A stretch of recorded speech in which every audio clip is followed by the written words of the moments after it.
하나님, 우리 이곳의 긴 인생 여정 중에 이화 안에서 꿈을 꾸게 해주셔서 감사합니다.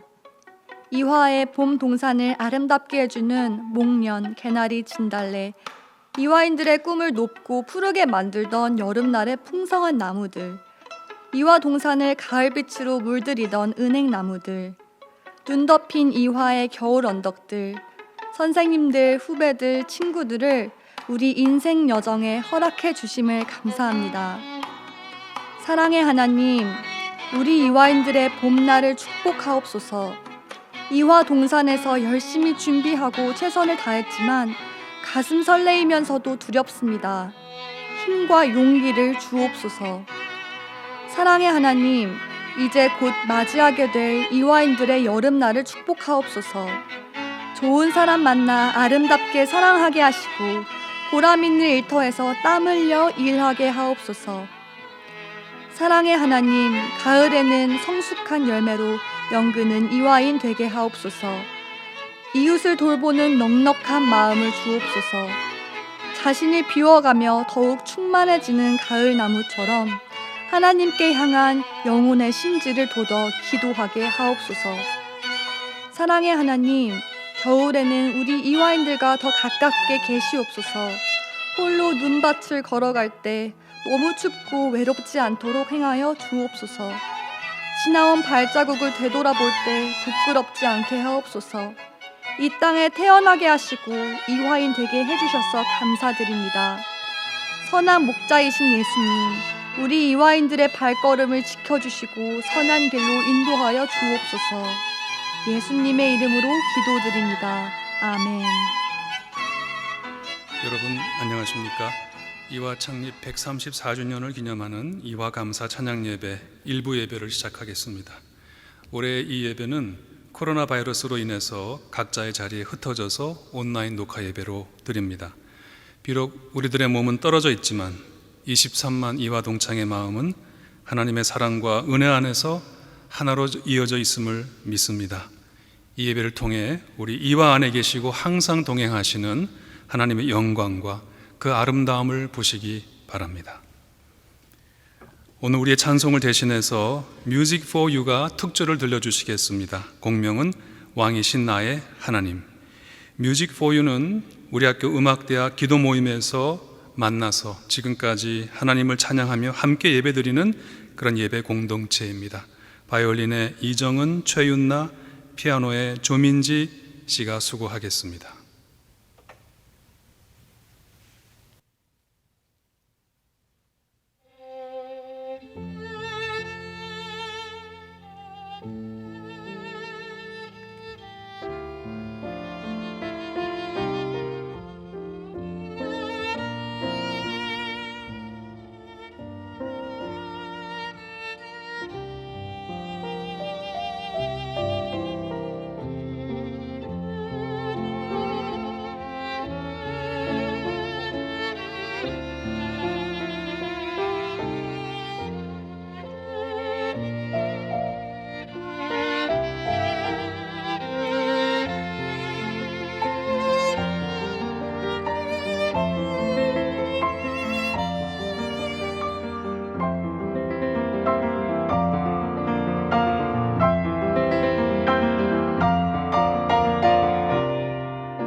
감사합니다.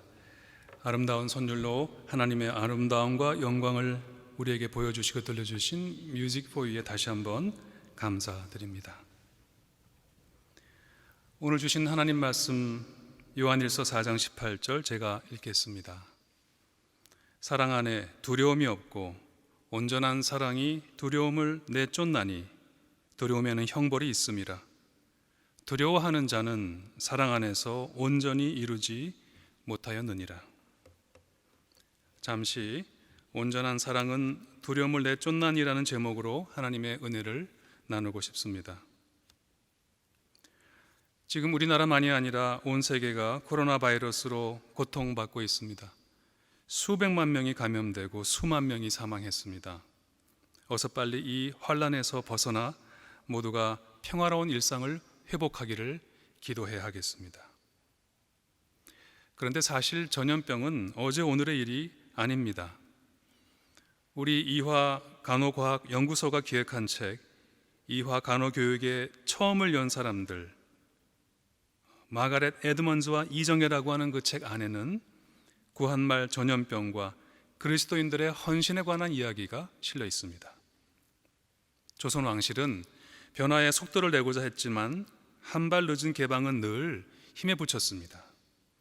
조선은 점차 주변 강대국들의 먹잇감이 되어갔고 전쟁으로 향하는 시계도 빨라졌습니다. 하지만 가장 위협적이고 치명적인 적은 따로 있었으니 그것은 바로 소리 없이 다가와서 백성들의 생명과 일상을 순식간에 파괴해버리는 전염병이었습니다. 한 해가 멀다 하고 찾아오는 온갖 전염병으로 조선 땅은 피폐해졌고 수많은 죽음으로 가득 찼습니다. 은둔국이라는 별명을 얻을 만큼 조용한 아침의 나라 조선에 외부인들이 드나들면서 새로운 전염병도 따라 득세하기 시작했습니다. 당시 조선의 백성들이 가장 두려워했던 전염병이 무엇인지 아십니까? 콜레라였습니다. 조선에선 콜레라를 호열자라 불렀습니다. 호랑이가 물어뜯는 고통과 같다 해서 붙여진 이름입니다. 지금으로부터 134년 전, 그러니까 우리 이화가 창립되던 1886년 여름에도 콜레라가 발생했습니다. 매일 300명에서 400명이 죽어나갔습니다. 하지만 조선 정부는 속수무책이었습니다. 환자를 가족으로부터 강제 격리하는 것 외에는 다른 방도를 몰랐습니다. 그때 선교사들이 나섰습니다. 제중원의 알렌과 헤론, 그리고 엘러스와 언도드는 물론 이화학당을 세운 메리 스크랜턴 선생님의 아들 의사 윌리엄 스크랜턴 선교사가 나섰습니다. 선교사들의 부인과 가족까지 모두 참여했습니다. 죽음에 대한 공포를 뒤로하고 이들은 일면식도 없는 환자들을 위해 밤낮으로 간호했습니다. 죽은 자들을 위해선 헌신적인 장례식까지 치러주어서 그들의 마지막 품위까지 지켜주었습니다. 이를 본 조선 사람들은 감동하지 않을 수가 없었습니다. 아니, 죽음이 두려워서 자신의 가족도 가까이 하지 못하는데 자기 민족도 아닌 타민족을 위해 목숨을 걸고 헌신하는 사람들을 지켜보면서 조선의 백성들은 이 땅 위에 다른 삶의 차원이 있다는 것을, 자기들이 이해하는 사랑보다 더 크고 위대한 사랑이 있다는 것을 깨닫기 시작했습니다. 콜레라의 공격은 한 번으로 끝나지 않았습니다. 이듬해인 1887년도에도 수천 명이 쓰러졌습니다.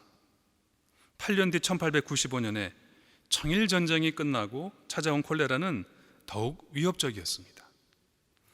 일본이 승전하면서 만주까지 치고 올라가자 그 길을 타고 거꾸로 만주에서 발생한 콜레라가 한양까지 남하했습니다. 조선의 백성으로선 또 한 번 전쟁의 비극을 겪는 것과 마찬가지였습니다. 아무 방안이 없는 조선 정부는 결국 올리버 에버슨 선교사에게 도움을 청했습니다. 내무 대신 6일주는 에비슨 선교사님을 급히 집무실로 불러서 예방책을 묻고 치료에 관한 전권을 위임했습니다. 선교사님은 즉시 방역대를 조직하고 곳곳에 전담 진료소를 세우기 시작했습니다. 사실 콜레라는 오염된 물이 근본 원인이기 때문에 예방만 잘하면 되는 병입니다. 반드시 물과 음식을 끓여 먹어 세균을 막으면 됩니다. 하지만 여러분, 당시 조선의 백성들은 전염병을 귀신의 해코지로 알고 있었습니다. 콜레라가 세균에 의한 감염이라고 하는 것은 정말 꿈에도 알지 못했습니다. 그래서 집집마다 주문을 써서 대문에 부적으로 붙여두고, 또 콜레라가 쥐 귀신 때문이라고 생각해서 고양이 그림을 대문에 붙여놓곤 했습니다. 사람들은 과학적 지식보다는 소문에 떠도는 민간요법이나 미신적 행위를 더 신뢰했습니다. 그래서 병원엔 아예 오려하지를 않았습니다. 이런 상황은 콜레라와의 전쟁에서 사령탑을 맡은 에비슨 선교사에게 큰 어려움을 주었습니다. 그래서 그는 다음과 같은 포고문을 만들어 우선 사방에 붙였습니다. 배움의 기회에서 소외되어 있던 여성들도 읽을 수 있도록 쉬운 한글로 써붙였습니다. 제가 읽어봅니다. 콜레라는 악귀에 의해 발생하지 않습니다. 세균이라 불리는 아주 작은 생물에 의해서 발생합니다. 그러므로 병에 걸리지 않으려면 음식을 반드시 끓여 먹고 그 음식이 감염되기 전에 먹기만 하면 됩니다. 갓 끓인 숭늉을 드십시오. 그리고 식사 전 반드시 손을 깨끗이 씻기 바랍니다. 여러분, 손 씻기는 그때나 지금이나 이렇게 중요합니다. 콜레라는요, 참으로 지긋지긋한 병입니다. 따라서 그것을 극복하기 위해서는 직업적인 의무감을 넘어서 헌신적인 사랑과 희생이 없으면 잡을 수가 없는 병입니다. 그런데 선교사님들의 이타적인 사랑이, 그리스도의 사랑을 닮은 그 온전한 사랑이 사람들 사이에 알려지기 시작했습니다. 그러자 이를 보고 감동한 상류층의 선비나 양반 중에서 간호를 자원하는 사람들이 생겨났습니다. 이는 신분이 모든 것을 말해주던 조선사회에 정말 파격적인 변화였습니다. 그리고 신분을 가리지 않고 밤낮으로 환자를 돌보는 그 놀라운 용기와 사랑의 정신은 콜레라보다 더 강한 전염력을 띠고 사방으로 번져갔습니다. 그리고 이에 힘입어 기적 같은 일이 일어났습니다. 당시엔 한 마을에 역병이 돌면 주민의 3분의 2가 죽어나가곤 했습니다.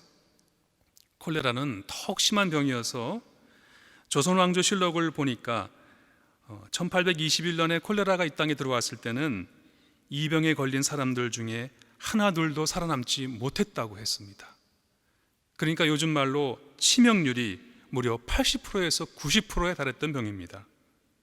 그런데 선교사님들이 나선 1895년엔 콜레라 환자 10명 중에서 6명이 목숨을 건졌습니다. 3분의 2가 목숨을 건졌습니다. 기적 아닌 기적이 일어났습니다. 방역은 대성공이었습니다. 단 7주 만에 콜레라 기세가 완전히 꺾였습니다. 자기 가족이 살아날 가망이 없다고 그 환자의 수위를 만들어 온 가족은 사랑하는 가족이, 아이가, 아내가, 남편이 빠르게 회복되는 것을 보고 놀라서 입을 다물지 못했습니다. 의약품이나 위생관념이 지금과 비교도 할 수 없던 시절에 2달도 되기 전에 방역이 결실을 맺었습니다.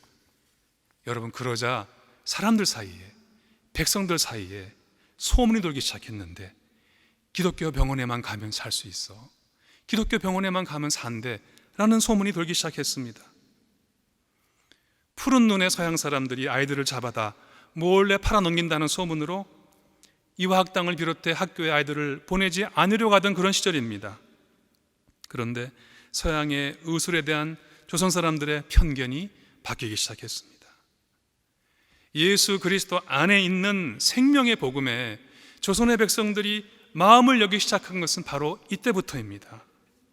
사람은요, 사랑을 경험할 때 마음문이 열립니다. 손 씻으세요.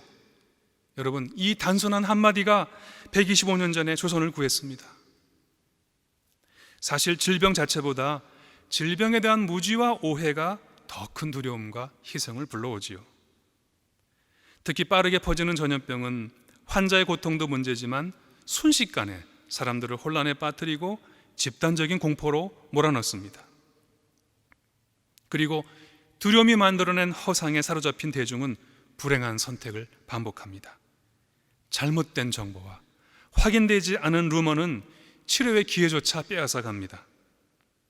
그러므로 질병 자체보다 질병에 대한 인식이 더 중요합니다. 그런데 이 땅에 처음 들어온 기독교는 단지 교리만 전파하지 않았습니다. 교세 확장을 위한 전도에만 몰입하지 않았습니다. 가난하고 못 배운 조선의 불쌍한 백성들을 위해 의학상식 보급에도 힘썼습니다. 당시 전국 방방곡곡을 순회하는 선교사님들의 손에는, 그리고 집집마다 다니며 가가호호 다니며 복음을 전하던 전도 부인들의 손에는, 한 손에는 한글로 된 성경과 또 한 손에는 한글로 된 질병 예방법 소책자가 들려있었습니다. 그들은 성경 강의뿐만 아니라 간단한 위생교육도 했습니다. 그래서 이분들을 통해 하나둘 지역에 세워지기 시작한 예배당은 복음을 전파하는 곳일 뿐만 아니라 위생교육장이기도 했습니다. 이것이 우리 복음의 역사입니다. 예수 그리스도의 생명의 복음은 바로 이들의 헌신적인 노력과 사랑에 의해서 질병과 역병이 무슨 귀신의 장난인 줄 알고 공포와 두려움에 떨던 이 땅의 백성들에게 자유와 광명과 구원의 길을 활짝 열어주었던 것입니다. 우리 그리스도인들은 공포와 두려움에 지배를 당하지 않아야 합니다. 성경은 말합니다. 시편 91편입니다. 여호와는 나의 피난처요 나의 요새요 내가 의뢰하는 하나님이라.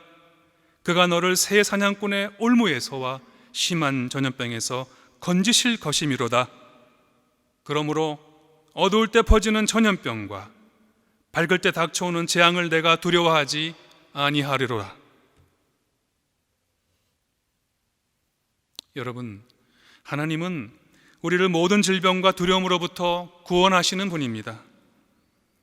성경을 보면 주님은 불안에 떨며 두려워하는 병자들 앞에 오셔서 먼저 안심하라고 말씀하시며 그 두려움에서 해방시켜 주십니다.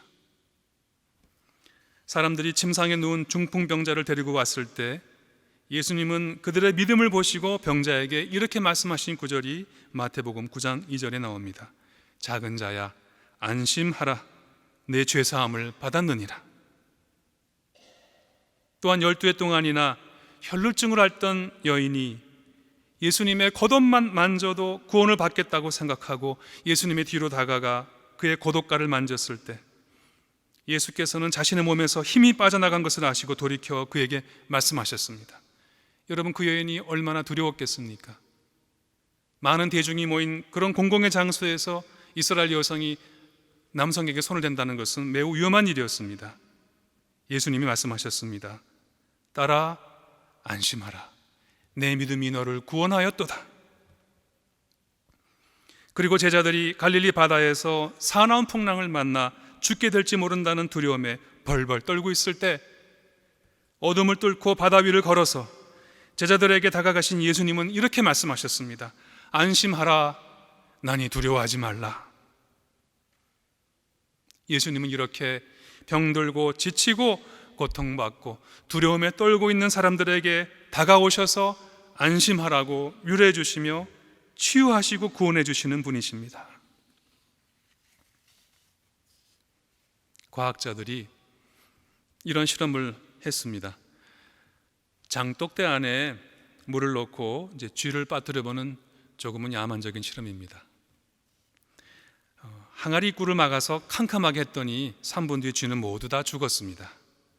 사인은 수영을 못해서가 아닙니다. 쥐는 수영 선수들입니다. 체력이 떨어져서도 아닙니다. 3분은 물 위에 떠 있기에 긴 시간이 아닙니다. 그러면 무엇이었습니까? 이번에는 장독대에 한 가닥 빛이 비추게 해보았습니다. 그랬더니 쥐들은 무려 36시간 동안 3일 동안이나 물 위에 떠 있었습니다. 그렇다면 3분 만에 죽은 쥐들의 사인은 무엇이었습니까? 두려움이었습니다. 공포감이었습니다. 한 줄기의 빛도 없을 때 그 절망감, 결국 이렇게 죽는가 보다 하는 그 두려움이 모든 것을 포기하게 만듭니다. 하지만 우리는 빛을 보면 안심하게 됩니다. 한 줄기라도 빛이 비추면 희망을 버리지 않게 됩니다. 주님은 우리의 빛이 되십니다. 생명의 빛입니다. 소망의 광채입니다. 그 빛이 비추는 한 우리는 좌절하지 않습니다. 부활 새벽에 그 찬란한 빛이 비추는 한 우리는 포기하지 않습니다. 우리나라는 수많은 국난을 극복한 경험이 있습니다. 우리는 이번에도 반드시 이겨낼 것입니다. 하나님께서 이 민족과 함께 하시고 우리에게 힘을 주시기 때문임을 믿습니다. 두려워하지 말라. 내가 너와 함께 함이라. 놀라지 말라. 나는 내 하나님이 됨이라. 내가 너를 굳세게 하리라. 참으로 너를 도와주리라. 참으로 나의 의로운 오른손으로 너를 붙들리라. 하나님 약속하셨습니다. 그러므로 우리 이화인들은 기억해야 합니다. 134년 전 이 땅에 이화가 세워질 때 무지와 미신과 공포에 사로잡혀 전염병 앞에서 속수무책으로 당하기만 하던 이 민족 앞에서 손 씻으세요 라고 외치며 목숨 걸고 용감하게 질병과 맞서 싸웠던 우리 선교사님들의 헌신을 우리는 기억해야 합니다. 하나님의 완전한 사랑 안에서 두려움을 내쫓은 그 복음의 역사를 우리는 기억해야 합니다. 그리고 오늘날 다시 이 나라와 온 세계가 질병으로 고통받고 있을 때 우리는 134년 전에 그때처럼 이 세상의 무지와 미신과 공포를 몰아내고 모든 두려움을 내쫓는 하나님의 완전하신 사랑을 선포해야 합니다. 오늘의 성경 말씀입니다. 사랑 안에 두려움이 없고 온전한 사랑은 두려움을 내쫓나니 두려움에는 형벌이 있음이라. 두려워하는 자는 사랑 안에서 온전히 이루지 못하였느니라.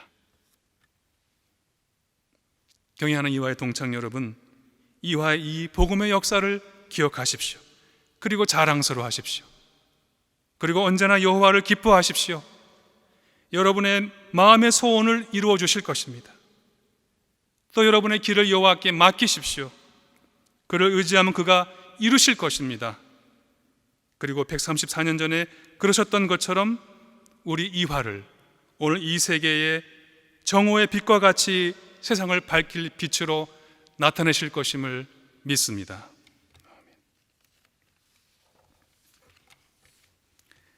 제가 축도하기 전에 우리 이화 그레이스 콰이어의 특송을 듣도록 하겠습니다.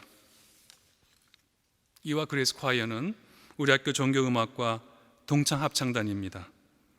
코로나 바이러스로 함께 모일 수가 없어서 이 자리에 오진 않으셨고 각자의 자리에서 따로 녹음해갖고 하나로 편집해 코러스를 만들었습니다. 코로나는 코러스를 이길 수가 없습니다. 공명은 원하고 바라고 기도합니다입니다. 단장의 최은희, 지휘의 이치복, 반주의 박옥주, 김재희, 솔로 이윤정 님이 수고하시겠습니다.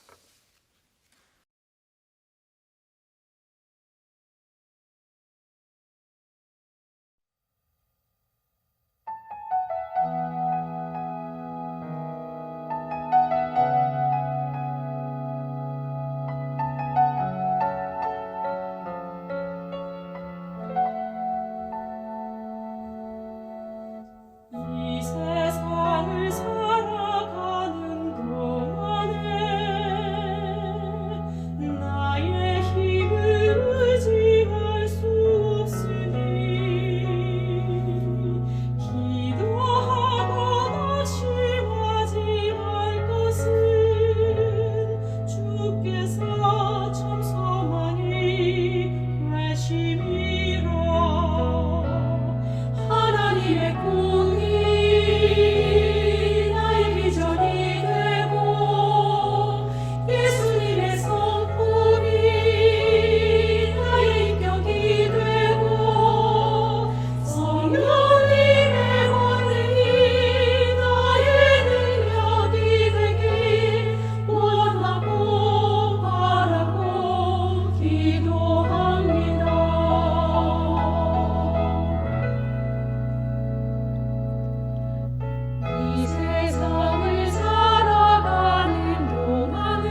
다 함께 기도합시다.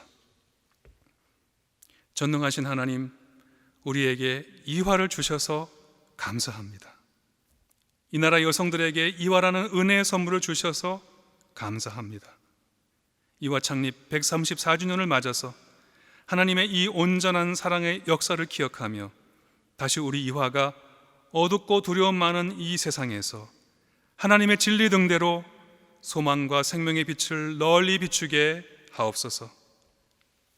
23만 이화 동창과 그들이 사랑으로 섬기는 가정과 일터와 진리의 만세반석 위에 세워진 우리 이화 위에 주 예수 그리스도의 은혜와 하나님의 사랑과 성령의 인도하심이 이제부터 영원까지 함께해 주시옵기를 간절히 축원하옵나이다. 아멘.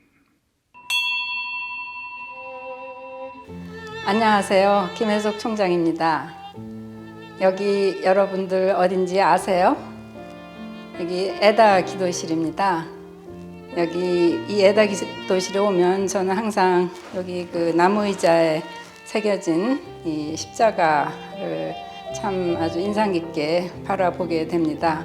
그리고 이 맨 앞에 있는 또 기도 노트들을 보면 여러분들이 와서 기도하시면서 적어놓은 여러 가지 학교와 관련한 소회 혹은 자기 삶에 관한 소회 이런 것들을 볼 수가 있게 되어 있어요.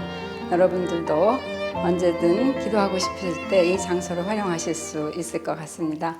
저희가 두 가지 관점에서 제가 오늘 그 기도 제목을 말씀드리고자 합니다. 하나는 우리가 맞이하게 된 도전이고 거대한 역사의 수레바퀴 안에서 개인이 여러 가지 고통을 겪는 것과 마찬가지로 이러한 팬데믹 그 상황 안에서도 우리 학생들이 많은 어려움을 겪고 있어서 여러 가지 아르바이트가 끊긴다든가 소상공인인 부모님께서 또 고통을 겪으신다든가 하는 그러한 어려움을 우리가 지나치기가 어려워서 코로나 극복 기금 마련에 나선 것입니다. 또 하나 희망에 대해서 말씀드리고자 합니다.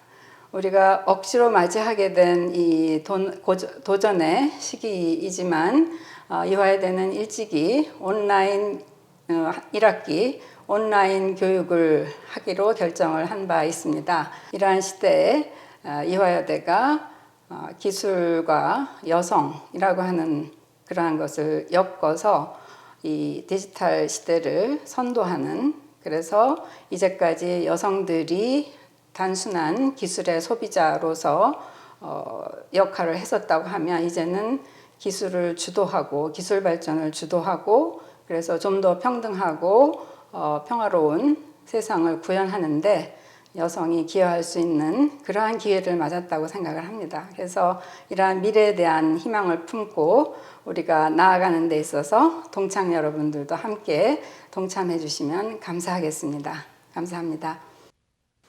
총동창회장 남상택입니다. 이화 역사관은 이화 학당 초창기의 건물을 복원한 것입니다. 한국 여성사의 보고이자 이화 역사의 산실이며 당시에는 한 건물이 학교 겸 기숙사로 사용하였습니다. 역사관의 기도실에는 의미 있는 종과 함께 종이야기라는 글이 있습니다. 종은 신호를 보내는 도구의 의미와 영어로 servant라는 두 가지 의미가 있지요. 당시에는 모든 교육과정이 종소리를 신호로 강의의 시작과 끝을 알렸으므로 종의 역할은 매우 컸습니다. 다른 의미의 종, servant는 성경 빌립보서 2장에서 예수님의 모습입니다. 예수님이 종의 모습으로 이 땅에 오셔서 섬기고 나누신 기독정신이 이화의 배움의 내용이요 졸업 후 우리의 삶의 지침이 되었습니다. 134년 전 이 땅의 여성들이 그런 섬김과 나눔의 사랑을 받아서 배움의 길이 열리게 되었지요. 세상이 변해도 이화의 이타적인 기독 정신은 변치 않는 진리라고 생각됩니다. 특별히 코로나19와 같은 재난의 때에 이화의 진선미의 정신을 기억하며 동창 여러분께 간절한 기도를 부탁드립니다. 사랑하는 이화 동창 여러분, 안녕하십니까? 저는 이화여자대학교 의무부총장 겸 의료원장 유경하입니다. 대한민국을 대표하는 병원으로 성장한 이화여자대학교 의료원은 머나먼 이국 땅에서 내 이웃을 내 몸과 같이 사랑하라 라는 성경의 이웃사랑 실천으로 세워진 보훈여관에서 시작되었습니다. 이화여자대학교 의료원은 우리나라 최초의 여성 전문 병원이었습니다. 최초의 여성의학교육의 현장이었습니다. 최초의 여의사가 탄생했고 최초의 간호사가 탄생하였습니다. 그리고 최고의 여성 전문 병원이었습니다. 차별과 간섭에 맞서 섬김과 나눔의 정신으로 존중 의료를 실천해온 이화여자대학교 의료원의 희망의 역사는 현재 진행형입니다. 세계 최대의 여자의과대학에 기반을 둔 이화여자대학교 의료원은 1년 전 이화인의 염원을 담아서 성대하게 이대 서울병원이 개원하게 되었고 이대 목동병원과 함께 양병원 체제로 새롭게 탄생하였습니다. 환자가 진정으로 존중받는 글로벌 병원으로 도약하고 있습니다. 올해 1월부터 전 세계를 강타한 코로나 사태는 우리나라를 넘어 전 세계를 경제 코로나의 늪에 빠지게 하고 있는 시련을 주고 있습니다. 그러나 이화여자대학교 의료원은 134년 전 사명을 가지고 조선을 찾았던 의료 선교사들의 꿈과 헌신, 생명 사랑의 정신이 있었기에 버티는 힘이 되었고 이 난국을 잘 극복하고 있습니다. 존경하는 이화 동창 여러분, 저는 오늘 최초에서 최고의 역사를 보여주었던 이곳 복원된 보구여관에서 여러분을 만납니다. 모든 이화 가족들과 함께 하나님께 간절한 기도를 부탁드립니다. 네, 이화 학부를 졸업했고 현재 대학원에서 신학을 공부하고 있는 정아영이라고 합니다.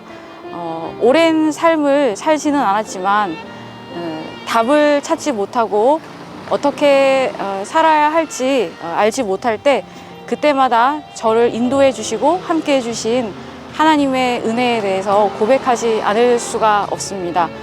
늘 우리 모두가 긍휼하신 하나님을 만나고 그 은혜 안에 거하는 우리 모두가 되기를 간절히 소원합니다. 코로나19로 불확실한 세상에 놓여 있습니다. 이화는 지금부터 134년 전에 한 명의 학생을 위해 만들어진 학교입니다. 예수님께서 그러셨듯이 한 사람을 위한 학교가 이 세상의 가난과 교육으로부터 많은 여성들을 해방시켰듯이 이화의 한 사람을 위한 그 가치, 그 정신이 앞으로도 이 세상의 등불이 되는 역할을 감당하기를 간절히 기도합니다. 요즘은 꿈이라는 말을 하는 것도 사칠 정도로 학생들이 많은 것들을 포기하고 살아가고 있습니다. 이런 상황 속에서 하나님께서 우리 이화인 한 명 한 명의 상황을 헤아려 주시고 그리고 세상이 주실 수 없는 평안을 허락해 주셔서 하나님 안에 거하는 우리 모든 이화인이 되기를 간절히 소원합니다. 안녕하십니까. 저는 총동창회 선교부장 성혜옥입니다. 총동창회 안에 선교부가 32년 전 1988년에 신설되고 선교부에서는 이화의 선교 정신을 이어가기를 소망하는 기도를 해왔습니다. 흩어진 이화 동창 선교사들을 발굴하기 시작하여서 지금 2020년 20번째의 기도 수첩이 나왔습니다. 이 수첩은 1년 동안의 기도 제목이 수록되어져 있는데 이 제목을 놓고 매주 화요일 날 우리가 모여서 기도하고 있습니다. 그런데 선교사들의 갑작스런 급한 기도 제목, 감사한 기도 제목, 그리고 우리와 함께 나누고 싶은 간절함이 있는 애타는 기도 제목들을 급하게 메일로 보내오고 있고, 그 두 가지 기도 제목을 놓고 우리가 기도하고 있습니다. 또한 모교인 후배들을 위하여 기도하는 중에 2003년에 발레로 만나는 메시아가 탄생되며 총동창회는 이 발레로 만나는 메시아를 전적으로 같이 주관하고 주최하고 이화에서 하나님의 영광, 또 우리 여호와의 아름다움을 이 메시아를 통하여 대강당을 찾아오는 모든 이들에게 보이고 있습니다. 그래서 이화의 지성과 영성이 합하여서 복음으로 전해지고 있습니다. 그리고 이제 후배들이 이 선교의 사명을 이어가기 위하여 여름방학, 겨울방학 단기 선교를 떠납니다. 그때에 우리들은 그들을 모아 환송 예배를 드리며 장기 선교사의 비전을 갖기를 기도하고 있습니다. 그들이 선교지에 가서 보고 들으며 비전을 갖고 돌아와 이화의 정신을 이어가는 것이 이 선교부의 기도 제목입니다. 여러분, 이제 이 일을 위하여 흩어져 있는 여러분들, 모교를 생각하는 여러분, 우리의 기도에 함께 감으로 인하여 이화가 첫사랑을 기억하고 예수 그리스도의 반석에 든든히 서가기를 위하여서 함께 기도해 주시면 감사하겠습니다. 총장님께서 이화대학을 위한 기도 제목을 주셨습니다.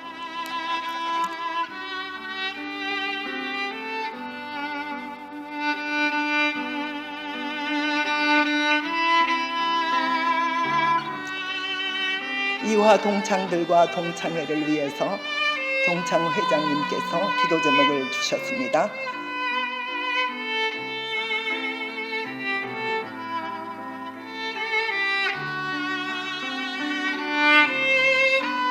의료 원장님께서 여러분들에게 기도를 부탁드렸습니다.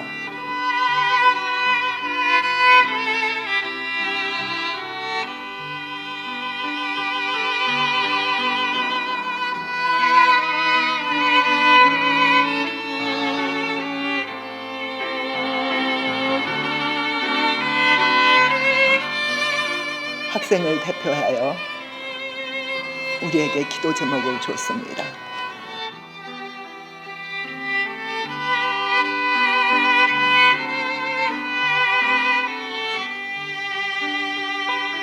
땅끝까지 이르러 증인이 되러 그 선교 사명을 받고 나간 130여 명의 선교사들을 위하여 기도하도록 선교부로 부르심을 받았습니다. 이제 선교부의 기도 제목을 놓고 같이 기도하시겠습니다.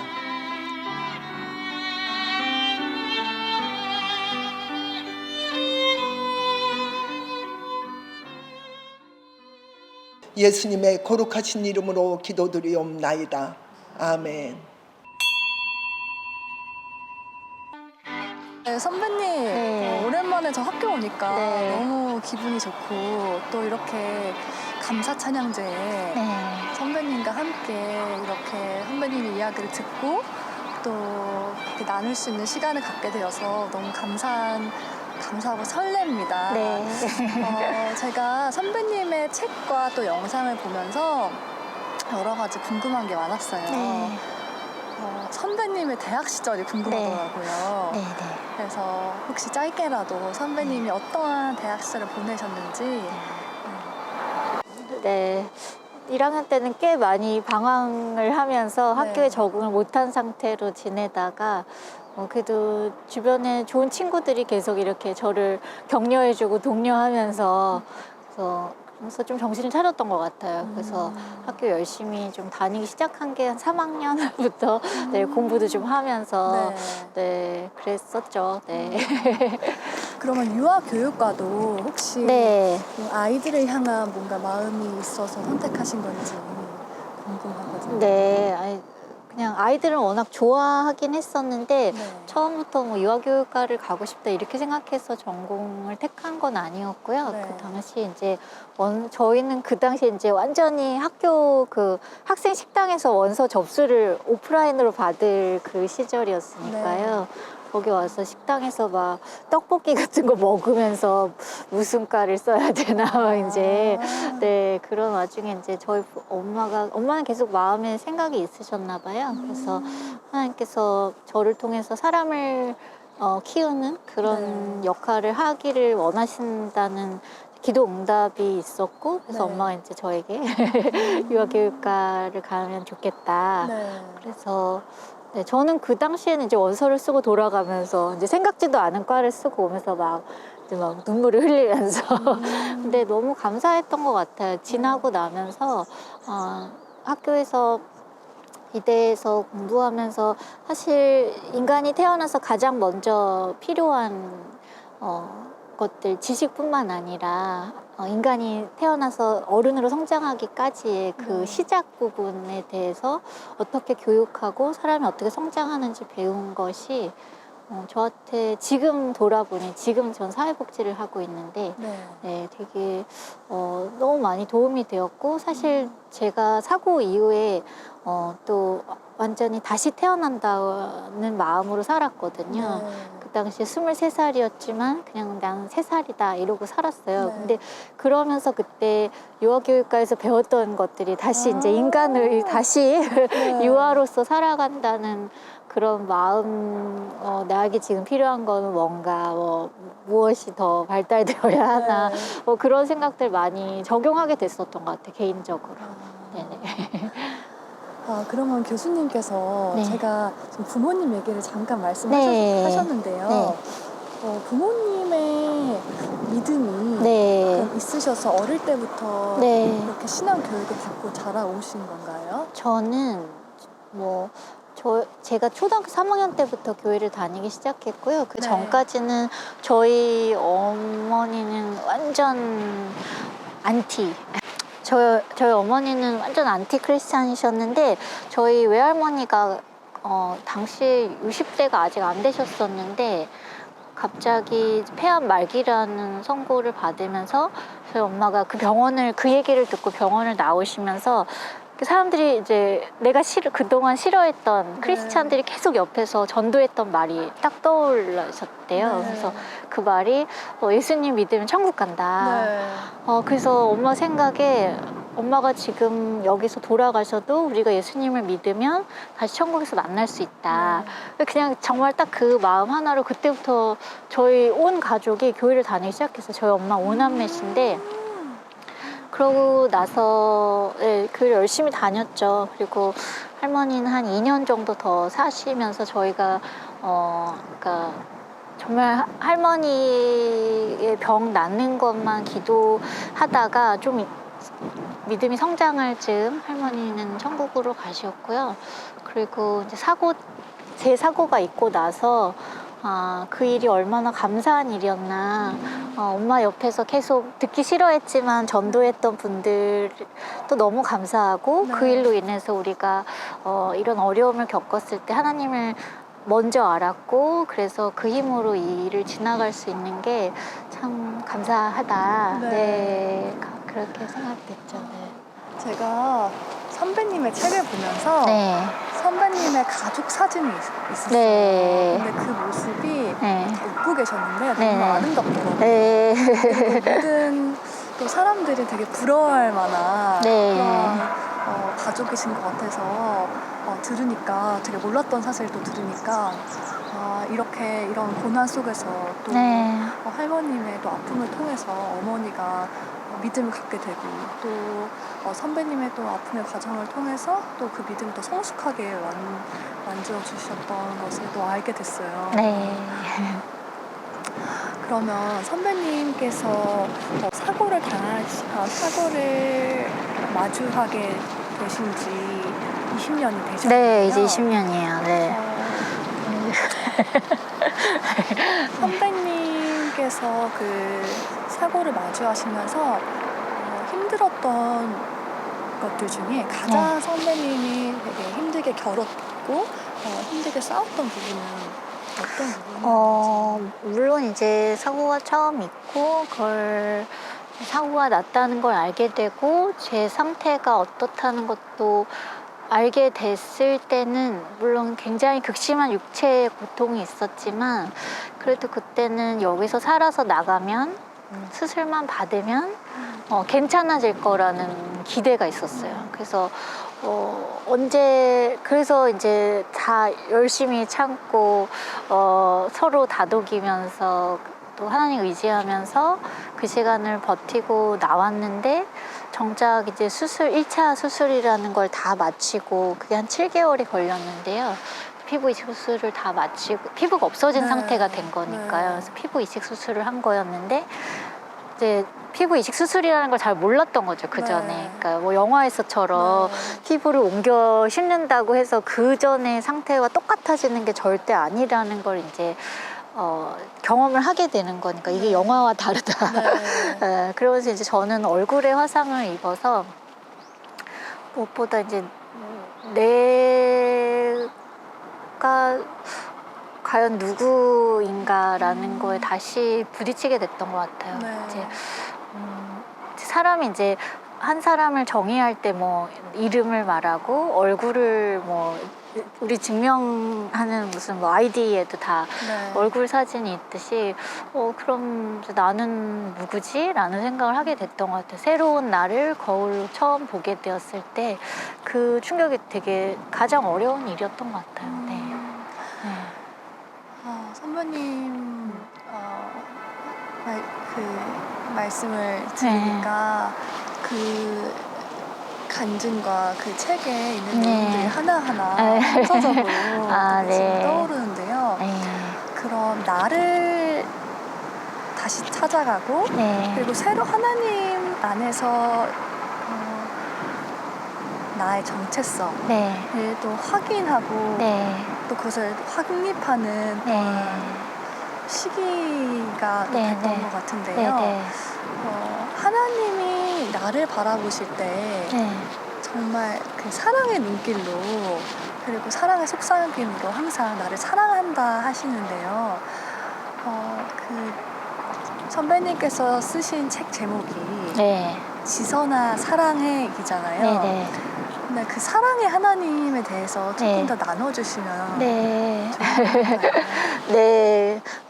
아까 말씀드렸던 이제 제가 전혀 기대하지 않았던 모습의 저를 이제 맞이했고 그게 이게 불변하는 거구나라는 것을 생각했을 때 끝이라는 생각이 들었어요. 여기가 끝이다. 차라리 끝났으면 좋겠다. 뭐 그런 생각이 들더라고요. 그 어려움들을 다 지나고 왔는데 그러면서 그러니까 그게 이제 이제 가장 깊은 절망이었던 것 같아요. 내가 아무리 노력해도 바꿀 수 없다. 근데 그게 현실이라는 걸 깨닫고 하나님께 엎드렸고 뭐 그때는 이제 막 따졌죠. 어떡할 거냐고. 내가 살려달라고는 했지만 이걸 원한 것은 아니었다. 이제 근데 그런 과정 중에 하나님께서 저에게 주신 첫 번째 음성은 사랑하는 딸아 하시는 목소리였어요. 근데 그게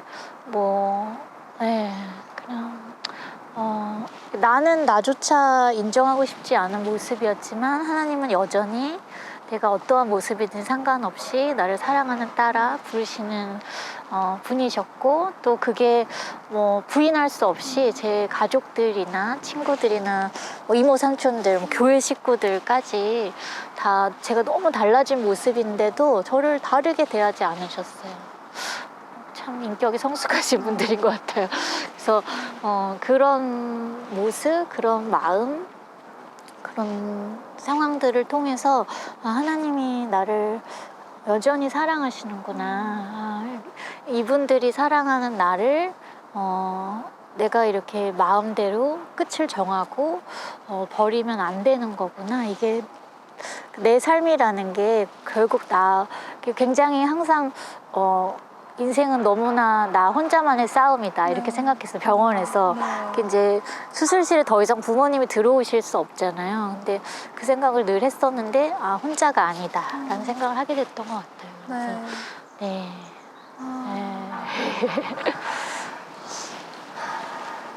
예수님도 네. 말씀하실 때 네. 하나님이 나와 함께 하신다. 네. 나는 혼자가 네. 아니고 하나님이 네. 나와 함께 하신다고 이제 말씀을 해주셨는데 네. 정말 어느 상황에서나 그리고 어떤 일을 또 마주하게 될 때 네. 그리고 특별히 인생의 또 어려움 속에서 네. 하나님은 저희들에게 힘을 주시고 그리고 용기를 주시고 또 회복을 주시고 정말 일어날 수 있는 힘을 주시는데 그 근원이 정말 그 하나님의 사랑, 예수님의 사랑에서 온다는 것을 네. 또 선배님이 또 말씀을 들으면서 또 확인하는 시간이었습니다. 아, 이게 20년이 지나도 그때 뭐 이렇게 어려웠던 순간을 막 떠올리면서 울지는 않은데 더 이상 뭐 그렇지 않은 지는 한참 됐는데 참 하나님의 사랑에 대해서 이야기할 때는 아직도 이렇게 막 눈물이 나는 것 같아요. 네. 참 그 선배님께서 그 모든 과정 그리고 공부를 하는 과정 그리고 특별히 또 미국에서 또 박사 학위를 하셨잖아요. 네. 그 과정을 겪으면서 쉽지 않았을 것 같아요. 공부를 하시는 것도 끝까지 또 외국에서 혼자 공부를 하셨다고 들었는데 그래서 그 선배님께서 혹시 가장 선배님에게 힘이 되고 또 좋아하는 성경 구절이 있으실까요? 때마다 하나님께서 주신 말씀들이 참 많이 있었는데요. 네.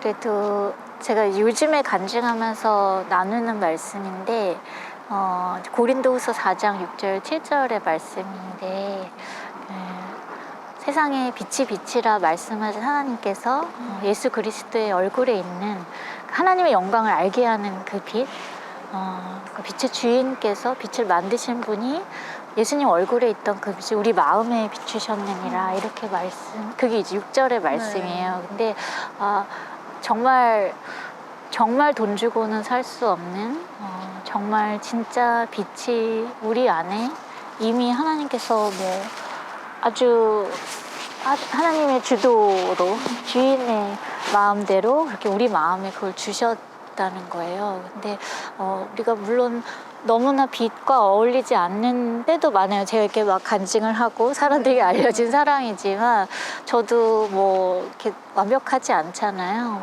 부족한 부분이 훨씬 더 많은데 그럼에도 불구하고 하나님께서 내 안에 빛을 주셨다. 그게 또 우리가 가질 수 있는 자신감인 것 같아요. 그게 나 자신이고 그거는 하나님께서 고난을 통해서 또 많이 깨닫게 해주셨고 내가 누구인지 하나님 누구신지 알게 해주셨고 내 인생의 주인이 하나님이시구나.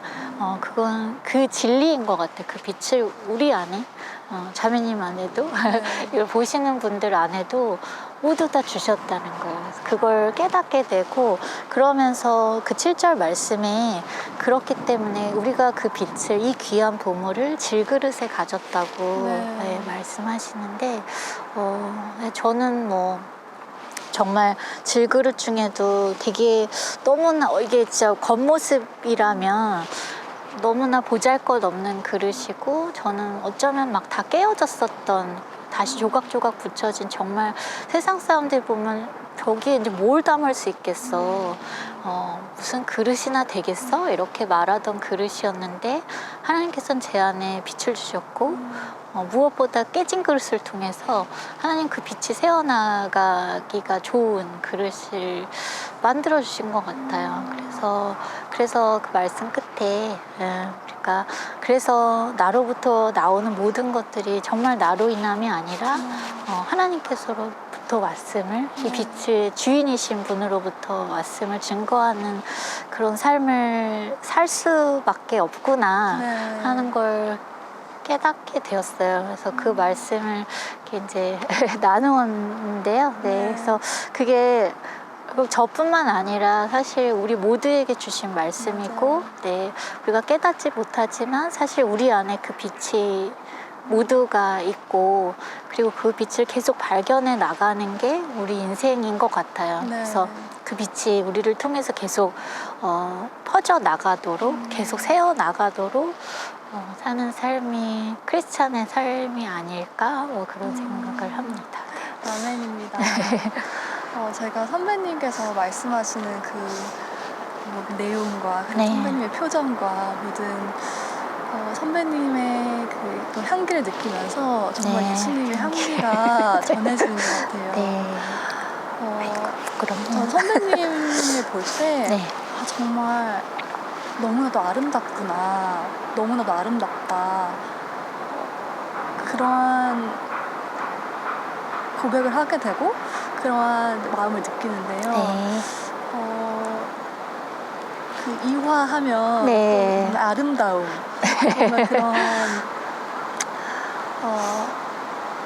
이미지가 있는데요.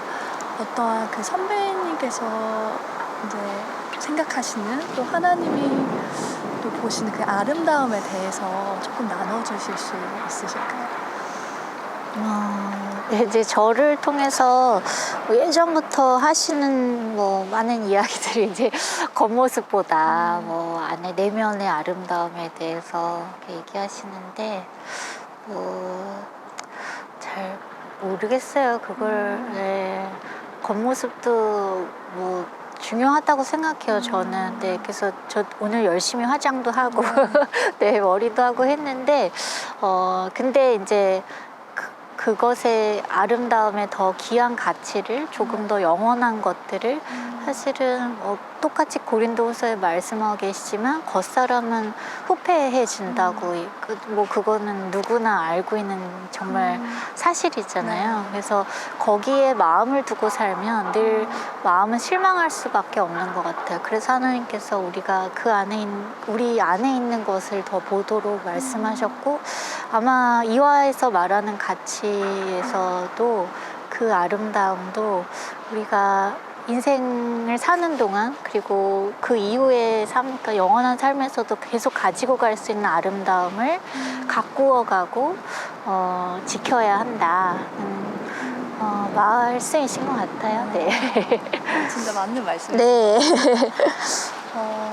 그 선배님께서 또 유아교육과를 전공하시고 그 이후에 또 사회복지학과를 공부를 하셨어요. 네. 선배님의 어떠한 사명이 있다면 어떤 네. 부분에 있으신지. 이제 그 인생의 어떤 정말 깊은 절망에서 제게 들려진 음성이, 사랑하는 딸아 부르시는 그 음성 이후에 주신 말씀이 하나님께서 약하고 병들고 힘든 자들에게 네가 희망의 메시지가 되게 될 거다, 그렇게 말씀 주셨어요. 근데 당시에는 뭐 내가 원하던 것도 아니었고, 사실 지금 정말 뭐 그 당시에도 그랬겠지만 정말 하나님 앞에서 정말 헌신한 많은 형제 자매들이 있었는데 저는 그런 사람은 아니었었거든요.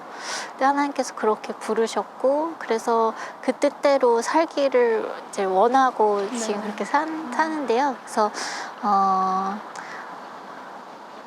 네, 좋은 이웃이 되는 삶을 살고 싶어요. 그래서 내 주변이나 혹은 제가 잘은 모르지만 가까이 지내진 않지만 사실은 하나님께서 또 잡으라고 하시는 그 이웃의 손을 잡는, 네, 그게 이제 사회복지가 그 일을 하기에 너무 좋은 일인 것 같아서 저는 사회복지를 택했고요.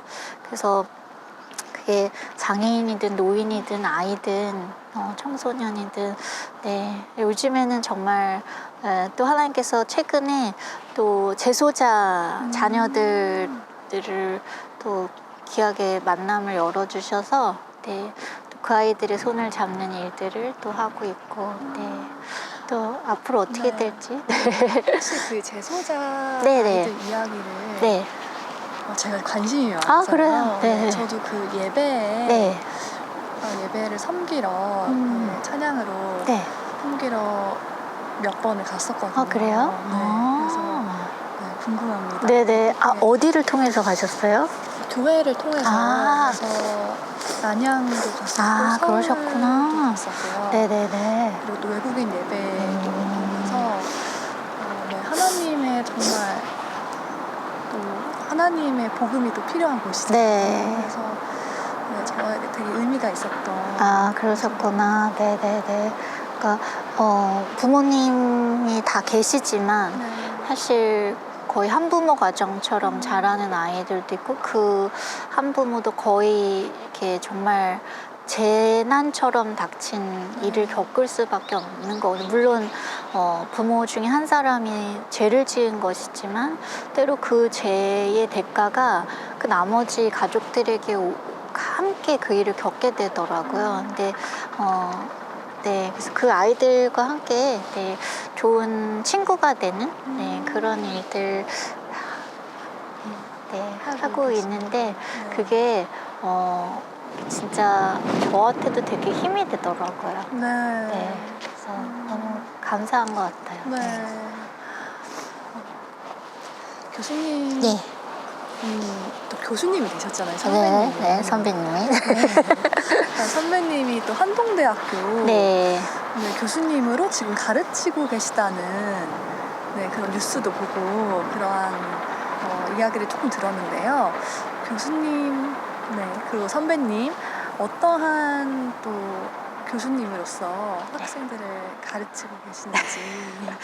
네, 저 이제 한동대에서 가르치는 일 한지 올해 4년 차예요. 네. 그래서 이제 더 이상 신입이란 말은 못하는 연차가 됐는데, 네, 한 2, 3년 작년, 네, 좀 아주 신입으로 초보로 네, 꽤 많이 헤매는 선생이었는데 그래도 워낙 또 한동대 학생들이 정말 하나님의 정말 일을 하고자 모인 학교고 그 안에서 선한 마음을 갖고 있기 때문에 같이 저를 견뎌준 것 같아요. 제가 그 자라가는 시간들을 학생들이 같이 견뎌주었고 그래서 이제 4년 차를 맞았네요. 그래서 네, 열심히 하고 있습니다. 제가 학생이었으면 네. 제가 이화여대 학교를 다닐 때 선배님이 교수님이었다면 네. 전 너무 좋을 것 같아요. 네. 그러니까 학생들이 뭔가 특별할 것 같아서 제 수업을 들어오는데 들어와서 이제 한 학기 내내 실망을 하면서 별게 없구나 이렇게. 네. 네, 그 선배님 혹시 선배님께서 가장 좋아하시는 찬양이 어떤 찬양인지. 네, 네, 진짜 이것도 때마다 시절마다 참 저를 힘나게 해주셨던 찬양들이 참 많이 있었는데, 네, 제가 병원에서 많이 부르고 들었고 그래서 면회 오셔서 같이 막 예배 드릴 때 많이 불렀던 찬양이에요. 네, 갑자기 제목이 생각이 안 나네요. 그 선배님의 마음을 알고 그 찬양을 준비했어요. 아, 네. 저는 바이올린을 전공했는데요. 네. 저에게도 또 대학생을 보내면서 제가 어렸을 때부터 악기를 했는데요. 바이올린을 또 많이 연습을 하고 계속 연습을 하다 보니까 어깨가 망가지고 또 주법을 바꾸다 보니까 또 완전히 하는 그 테크닉이 무너지고 하는 그러한 또 어려움의 시간이 있었어요. 그러면서 저도 하나님의 사랑을 알아가고 그다음에 하나님께서 나를 이전에 그냥 바이올리니스트가 아닌 정말 하나님을 찬양하는 그러한 또 사역자로 불러주셨는데요. 그래서 이제는 하나님을 위해서 찬양하겠습니다. 그리고 하나님을 위해서 드리고 싶습니다라는 이제 고백으로 이제 찬양을 하고 있는데 선배님께서 가장 좋아하시는 그 찬양. 제가 이 마지막으로 네. 이렇게 드리고 싶은데 괜찮을까요? 네, 너무 좋아요. 네. 하나님께서 선배님에게 또 이화인들에게 또 사람들에게 사랑한다고 말씀하시고 하나님은 참 사랑이라고 하시는데 이 찬양은 하나님께 올리는 찬양의 가사더라고요. 그래서 또 선배님의 고백, 저의 고백, 그리고 이화인의 고백, 그리고 또 주님을 사랑하는 모든 자들의 고백을 담아서 이 시간 찬양하겠습니다.